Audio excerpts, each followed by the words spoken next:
Ramai Romakik dan Hugo Samir unjuk gigi, aksi respek timnas U24 Indonesia usai permalukan Kirgistan. Penyebab Sintayong tetap tinggal di Indonesia. Simak informasi selengkapnya hanya di Gerdaspis Update.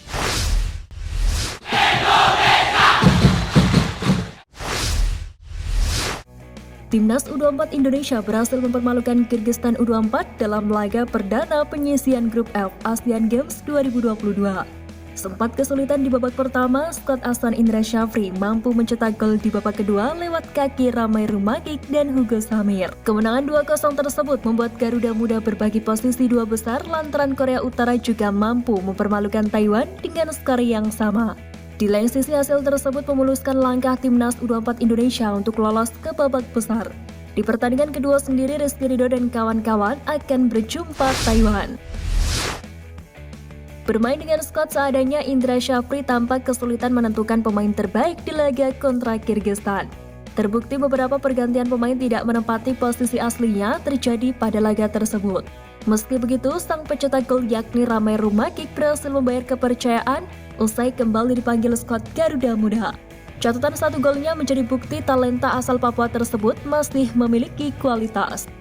Sementara itu, pencetak gol pamungkas yakni Hugo Samir mampu menjadi pembeda kala masuk di menit-menit akhir babak kedua. Kualitasnya sebagai anak dari Jackson F. Tiago ia buktikan lewat finishing cantik dengan ketenangannya menyepak bola dari jarak jauh. Selebrasi haru pun dilakukan Hugo Samir sebab gol tersebut menjadi gol debutnya kala dipercaya membela lambang Garuda di dada. Aksi terpuji dilakukan punggawa timnas U24 Indonesia usai berhasil mengalahkan Kirgistan. Momen tersebut terjadi di akhir pertandingan kala skuad Garuda Muda menunjukkan respeknya kepada pemain Kirgistan. Rizky Ridho dan kawan-kawan tampak menenangkan para pemain lawan lantaran bersedih akibat kekalahan. Selain itu, Kirgistan sendiri diketahui tengah berduka lantaran salah satu tokoh sepak bola Kirgistan bernama Joybekov Taibek Gorosbekovic dikabarkan meninggal dunia pada minggu lalu. Terlepas dari hasil laga kontra Kirgistan, ada dua kunci timnas Indonesia U24 menurut asisten Sintayong Dova Arianto agar mampu berbicara banyak di Asian Games 2022. Nova menjelaskan bahwa Garuda Muda harus memiliki mental dan fokus selama menjalani pertandingan. Hal itu perlu dilakukan guna mengikuti jejak timnas U23 lolos dari kualifikasi Piala Asia U23 beberapa waktu yang lalu. Diketahui Indra Syafri tengah mengalami krisis pemain seperti yang dialami Sintayong pada Piala AFF U23 Agustus lalu. Meski dengan dinamika yang ada seperti itu, Nova menaruh harapan besar agar timnas Indonesia U24 bisa tampil maksimal. Pelatih timnas Indonesia Sintayong baru saja memulai hari-hari berat sebagai seorang pelatih tim nasional.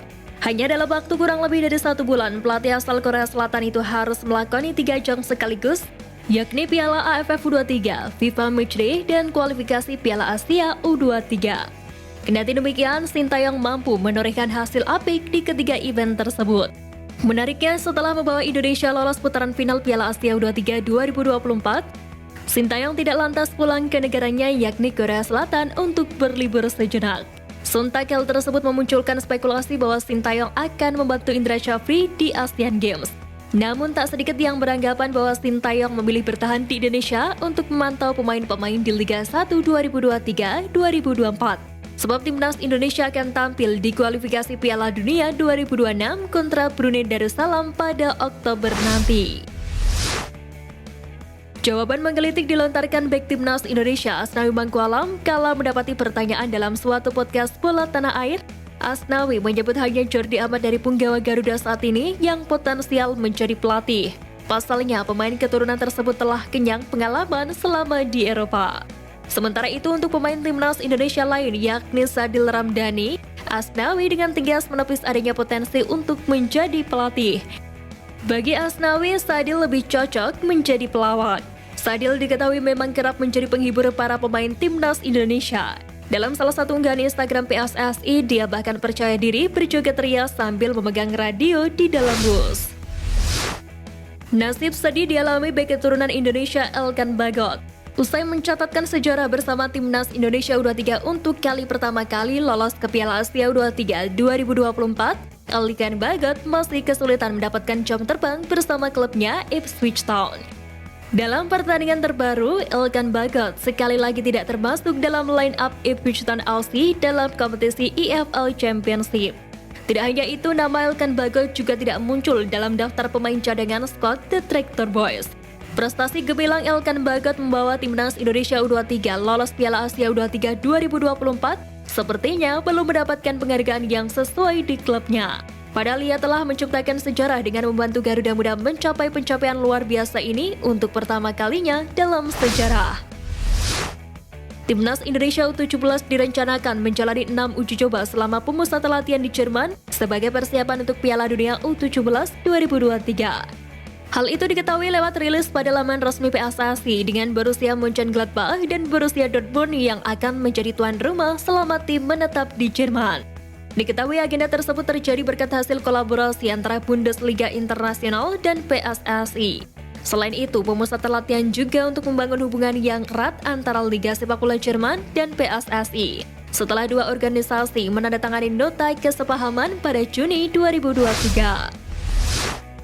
Ketua Umum PSSI Erick Thohir antusias mendengar kabar baik timnas Indonesia U17 sudah tiba di Jerman. Muhammad Iqbal dan kawan-kawan akan menjalani pemusatan latihan di Jerman selama kurang lebih 1 bulan atau tepatnya hingga 23 Oktober 2023. Latihan Muhammad Iqbal Wijangge dan kolega sendiri akan dipantau langsung oleh pelatih Bima Sakti yang didampingi oleh Frank Wortmuth selaku konsultan timnas Indonesia U17.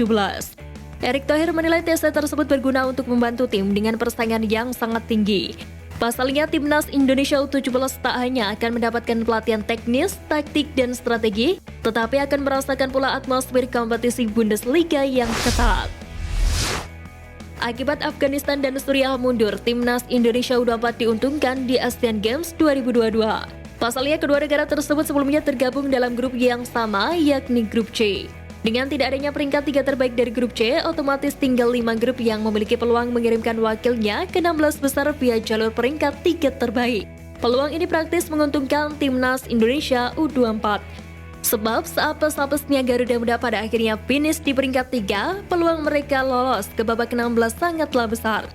Hal itu karena dari 5 tim peringkat 3 terbaik, 4 diantaranya diizinkan lolos ke fase gugur. Meski begitu, harapannya Garuda Muda tetap tampil atraktif dan tidak tergabung pada tim lain untuk lolos ke babak selanjutnya. Asisten pelatih timnas Indonesia Nova Arianto menjelaskan pendapatnya tentang kunci sukses Sintayong bersama skuad Garuda kelompok usia maupun hingga lolos Piala Asia. Nova Arianto yang telah menjabat 3 tahun sebagai asisten pelatih timnas senior Indonesia yang mendampingi Sintayong mengalami banyak hal dalam perjalanan menapaki prestasi timnas. Mantan pemain Persib Bandung tersebut menuturkan contoh dari kejujuran dan etos kerja dari Sintayong dalam menangani timnas Indonesia. Nova Arianto mengaku bahwa Sintayong sejak pertama kali datang dia langsung belajar banyak soal kultur sepak bola Indonesia. Sekian Flash News kali ini Sobat Garuda. Mari terus dukung perjuangan timnas Indonesia. Nantikan Flash News Edition dari Garuda Space selanjutnya. Terima kasih dan salam olahraga.